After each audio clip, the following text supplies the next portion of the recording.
கூடாது. சாராயத்தால எந்த குடும்பம் பாதிக்கப்படக்கூடாது. ஐயோ சாமி, ஏதாவது ஒரு நல்லது செய்யுங்க. எங்களை மாரி யாரும் இந்த மாதிரி ஆகக்கூடாதுங்க. எல்லா குடும்பத்தையும் நீங்க தாங்க பாதுகாக்கணும் சாமி.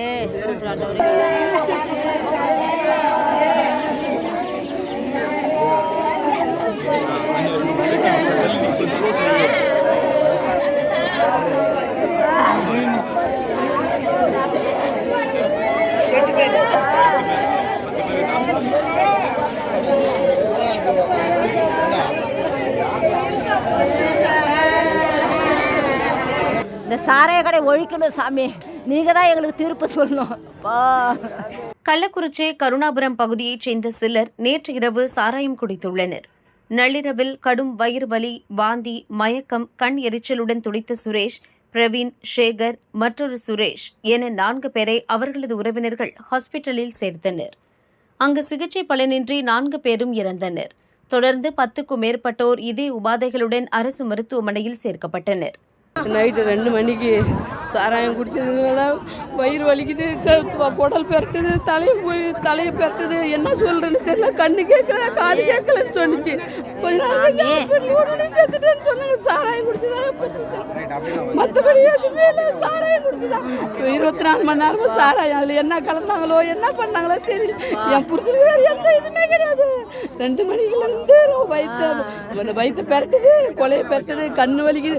கண்ணே எனக்கு தெரியல, காதே அப்படின்னு சொல்லி கடைசியில பார்த்தா நாங்க நல்லாதான் இருக்குதுன்னு நினைச்சோம். அது சஞ்சீவ் ஹாஸ்பிட்டல் கொண்டு போனோடனே அவர் எப்பயே இறந்துட்டாரு. சாராயம் குடிச்சு என்ன மாதிரி யாருக்குமே இது மாதிரி ஆகக்கூடாது. எந்த பொண்ணு பாதிக்கப்படக்கூடாது. இதுவே என்னோட கடைசியா இருக்கட்டும். எந்த பிள்ளைகளும் இது மாதிரி அனாதி ஆகக்கூடாது. அப்ப இல்லாத பிள்ளைகளும் ஆகக்கூடாது.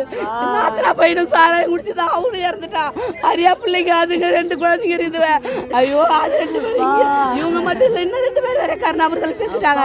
இனிமேல் சாமி சாராயம் விற்க கூடாது. சாராயத்தால எந்த குடும்பம் பாதிக்கப்படக்கூடாது. ஐயோ சாமி, ஏதாவது ஒரு நல்லது செய்யுங்க. எங்களை மாரி யாரும் இந்த மாதிரி ஆகக்கூடாதுங்க. எல்லா குடும்பத்தையும் நீங்க தாங்க பாதுகாக்கணும் சாமி.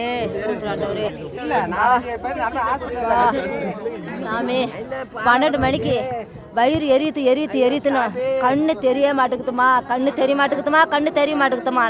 நீ ஏன்டா பையா குடிச்ச அப்படின்ட்டு இதுக்கு நடந்துக்கிட்டு மணி 12 மணிக்கு ஆஸ்பத்திரிக்கு ஜிஹெச் கொண்டு போனேன்.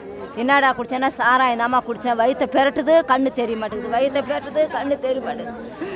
வேணப்பா அங்கே தூக்கிட்டு போனவொடனே அங்கே போதையாக்குறான்.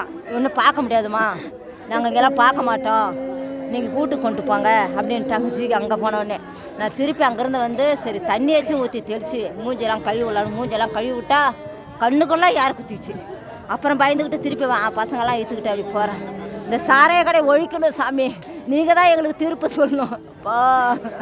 சம்பவம் குறித்து கள்ளக்குறிச்சி கலெக்டர் ஷரவன்குமார் மறுப்பு தெரிவித்துள்ளார். கள்ளச்சாராயம் குடித்து 4 பேர் இறந்ததாக கூறப்படும் சம்பவம் உண்மையல்ல. ஒவ்வொருவரும் ஒவ்வொரு வகையான சிகிச்சைக்காக அனுமதிக்கப்பட்டு இறந்துள்ளனர். விசாரணை நடக்கிறது என கூறியுள்ளார். போலீஸ் வெளியிட்டுள்ள அறிவிப்பில் கள்ளச்சாராயம் குடித்து இறந்துவிட்டதாக செய்திகள் பரவி வருகின்றன. உடற்கூறாய்வு முடிந்து அறிக்கை பெற்று உண்மை நிலவரத்தை தெரிவிக்கும் வரை இதுபோன்ற செய்திகளை நம்பி மக்கள் அச்சமடைய வேண்டாம் என கூறப்பட்டுள்ளது. கள்ளச்சாராய விற்பனையை தடுக்க திறனில்லாத மதுவிலக்கு அமைச்சர் இதற்கு முழு பொறுப்பேற்க வேண்டும் என பாஜக மாநில தலைவர் அண்ணாமலை, அதிமுக பொதுச் செயலர் பழனிசாமி போன்றோர் கண்டனம் தெரிவித்துள்ளனர்.